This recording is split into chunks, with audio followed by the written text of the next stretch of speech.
ሰላም። ብዙ ጊዜ ሰዎች ራሳቸውን ለማስከበር ረጅም ርቀት ሲሄዱ ትመለከታላችሁ።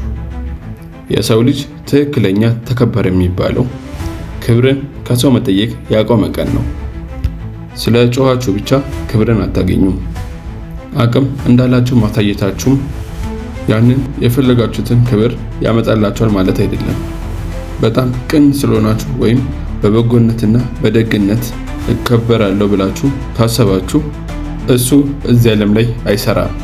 ዋጋዬንም ለእያንዳንዱ ሰው አስመሰክራለሁ፣ ልኬን ማወቅ አለባቸው ብላችሁ ከተንቀሳቀሳችሁ እሱም ትክክለኛ መንገድ ሳይሆን ይቀራል።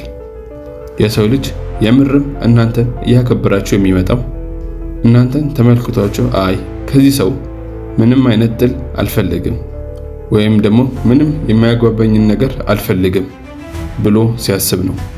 ይህ ማለት የእናንተ መገኘት የራሱ የሆነ አካል ነው ማለት ነው። የሰው ልጅ ቅንነታችሁን ብቻ አይቶ አያከብራችሁ። ቅንነት ያለምንም ገደብ እናንተን ያስንቃችኋል። ምን ያህል ድረስ እንደምትታገሱ ይፈትናችኋል። እያንዳንዱን በትዕግስት ልለፈው ብላችሁ ያሰባችሁት አጋጣሚ እንዳለ ለራሳቸው እየተጠቀሙ ይመጣሉ። ለዚህ ነው ለአንድ ሰው ሁሉም ነገራችሁን አሟጣችሁ ሰጣችሁ ማለትም ደግሞ ያላችሁን ሰዓት፣ ያላችሁን ኢነርጂ፣ ያላችሁን አቅም እንዳለ ካስረከባችሁ በኋላ ልክ ተጠቅሞ እንደሚጥሉት ሹክ አድርገው ሲመለከቷችሁ። አሁን ይህን የሚያደርጉት እነሱ ክፉ ስለሆኑ ወይም ጨካኝ ስለሆኑ አይደለም። በቃ የሰው ልጆች ስለሆኑ ነው። የሰው ልጅ ደግሞ ለቅንነት ብቻ ሳይሆን ለኃይልም መልስ መስጠት ይጀምራል። አሁን ታዲያ ፓወር ስል አግሬሽን ወይም ጥቃትን እያልኩ አይደለም። ኃይል ወይም ፓወር ማለት እርግጠኛ መሆን ነው። የራሳችሁን መስመሮች ማወቃችሁን፣ የራሳችሁን ገደቦች ማወቃችሁን፣ ለሰዎች ምንም እንኳን ምቹ ሆኖ ካልተሰማቸው ለራሳችሁ የገደባችሁት መስመር ልክ ሆኖ እንዲሰማችሁ ማድረግ ማለት ነው። የሰው ልጅን ተቀባይነት የምትፈልጉ አይነት ሰዎች አትሆኑ። ሰዎች እናንተን ተቀበላችሁ አልተቀበላችሁ ምንም የሚመለከታችሁ ነገርም አይደለም። በተጨማሪም ደግሞ እናንተ ክብር የለበትም ያሰባችሁትን ቦታ ትታችሁ መሄድ ይኖርባችኋል። ሁልጊዜም ቢሆን ከክብር ጋር የተገናኘ መሆን የለበትም እኮ።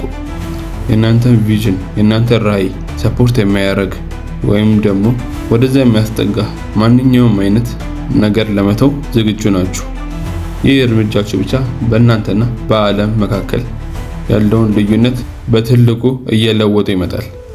ለመሰማት ብላችሁ መጮህ አይጠበቅባችሁ። ለመከበር ብላችሁ የራሳችሁን ዋጋ ለሰዎች ማሳየት የለባችሁ።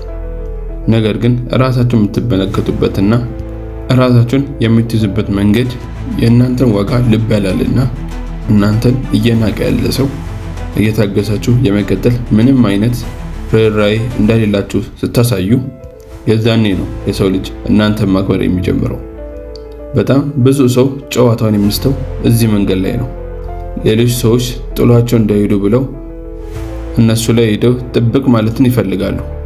ማስረዳት የማይጠበቅባቸውን ነገር ሰዎች እንዳይቀየሙ ብለው ለማስረዳት ይጥራሉ።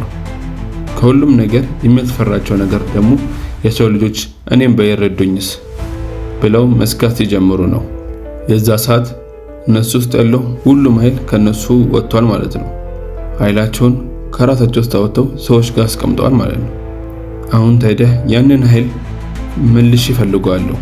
ስለዚህ እንዴት ነው ማድረገው ካላችሁኝ፣ የሰው ልጅ እናንተን ተቀበላችሁም አልተቀበላችሁም አይመለከተኝም በሚል አመለካከት ውስጥ ብትራመዱ ኖሮ የዛኔ ትክክለኛ ቦታ ውስጥ ተቀምጣችኋል ይባላል። በዚህ ሰዓት ነው የሰው ልጅ እናንተ ልዩ እንደሆናችሁ እያወቁ የሚመጡት። ያ የኢነርጂ ሽፍት ይሰማቸዋል።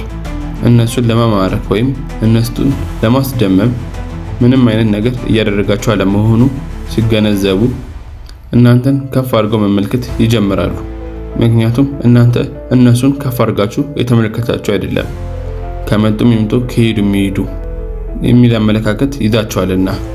ከሰው ልጆች ጋር ግንኙነትን እየፈለጋችሁ አይደለም። መግባባት የምትፈልጉት ሰው እንኳን ካለ በእናንተ ምርጫ ላይ የተመሰረተ ይሆናል። ስለዚህ ያንን ሰው መርጣችሁ ወይም ፈልጋችሁ ነው ማናገር ያለባችሁ። ለንቀት ምንም አይነት ቦታ የላችሁም። ንቀትን እየቀላቀለ የሚናገር ሰው ካለ አንድ ባንድ ከህይወታችሁ እየነቀላችሁ ማውጣት ትጀምራላችሁ። ጭካኔን እያሳየ ነው። ለምንድን ነው የሰው ልጅ እንዲህ ማድረግ ያለብን ብለው ብዙ የሚጠይቁ ሰዎች አሉ። ማኪያቬሊ ግን ጭካኔን ሳይሆን እያሳየን ያለነው አንድ ነገር በግልጽ መረዳትን ነው እያስተማርን ያለነው። አንድ ክፍል ውስጥ ስንገቡ ያንን ክፍል በደንብ አድርጋችሁ ነው ማንበብ ያለባችሁ ይላል። ሰውየው ፈላስፋና ጸሐፊ ከመሆኑ በፊት ፖለቲሻን ነበር። ስለዚህ እሱን ማዳመጥ አይከፋም። የሰው ልጅ መቼ መናገር እንዳለበት፣ መቼ ዝም ማለት እንዳለበት ሁሉንም ነገር ጠንቅቆ ሊያውቅ ይገባል። እነዚህን ነገሮች እንኳን ሲያደርግ በእርጋታ መንፈስ ሊሆን ይገባል። ኃይል ወይም ሪስፔክት የሚባለው ነገር እኮ ይሄ እኮ ነው። ክላውን መሆን ታቆማላችሁ። ጆከር ወይም ቀልደኛ የሚሉት ወይም ሁሉንም ሰው ሊያስደስት የሚሞክር ሰው አለ አይደለ? እንደዛ መሆን ታቆማላችሁ። የሰው ልጅ እናንተን እያከበረ የሚመጣው ለማንም ብላችሁ የትኛውንም አይነት ባህሪ እንደማታሳዩ ሲገባቸው ጊዜ ነው። አንድ ክፍል ውስጥ የተሰበሰቡ ሰዎች ስትመለከቱ ከነሱ ውስጥ ጸጥ ያለው ሰው ከሁሉም የበላይ ስልጣን ያለው ሰው ነው ይባላል። አንዳንዴ ባወራሁ ወይም ነገሮችን ባስረዳኸው ነገር ብቻ አይደለም የምታደርጉትን ነገር እወቁ እንጂ ዝምም ብትሉ ትከበራላችሁ። እያንዳንዱ እንቅስቃሴያችሁ ግዴታ መታወቅ የለባችሁ። አንዳንዴም እንደዛ ማስረዳታችሁ ሰዎች ላይረዳችሁ ይችላል። ስለዚህ ተወት አድርጓቸው።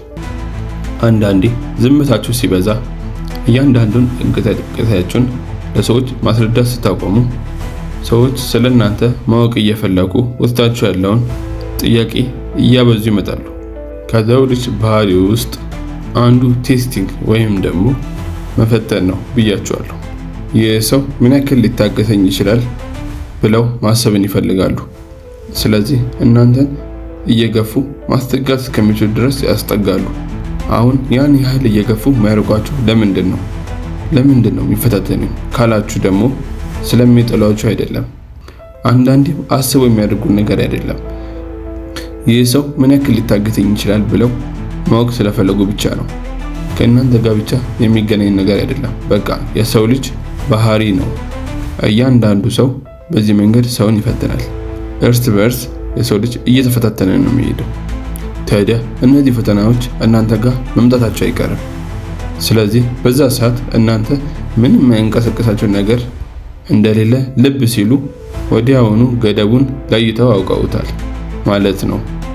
ስለዚህ መስመራችን ነች ይላሉ። ከዛም በኋላ እናንተን የሚነቋችሁ ሰዎች አይሆኑም። ታዲያ እናንተ አተናቁኝ ብላችሁ ወይም ደግሞ አስፈራርታችሁ አሊያም ኃይላችሁን አሳይታችሁ አይደለም። በውስጣቸው ይህን ሰው ከናቁት ብዙ መዘዝ ይመጣብኛል ብለው እንዲያስቡ አድርጋቸዋል። ታዲያ እነዛ መዘዝ ብለው ያሰቧቸው ነገሮች ግዴታ የሚታዩ ነገሮች መሆን የለባቸው። ምናልባት መዘዝ ስል ንዴትን፣ ቁጣን አሊያም ደግሞ ጥቃት መዘዝዘርን እያልኩ እንዳይመስላችሁ። አንዳንዴ የሰው ልጅን አጥብቆ ሊጎዳው የሚችለው ዝምታ ነው። ዲስታንስ ወይም ርቀት እዛ ሰው ላይ ያላችሁን ፍላጎት ስታጡ ወይም ስትርቁ ያንን ሰው እየጎዳው ይመጣል። ለሰው ልጆች ሁሌ ክፍት የሚባል ሰው ከሆናችሁ ይህ ሰው የትም አይሄድም ብለው እንዲያስቡ ታደርጋላችሁ። ስለዚህ በዚህ ቪዲዮ የምንመለከተው ዝምታን የምንመርጠው በሰዎች ለመፈለግ ሳይሆን ራሳችንን ለማስከበር ነው። እስከዚህ ከመጣችሁ ቪዲዮ እንደተመቻችሁ ተስፋ አደርጋለሁ። የዚህ ቻናል ቤተሰብ ለመሆን ሰብስክራይብ እና ላይክ ማድረጋችሁን አትርሱ። አመሰግናለሁ።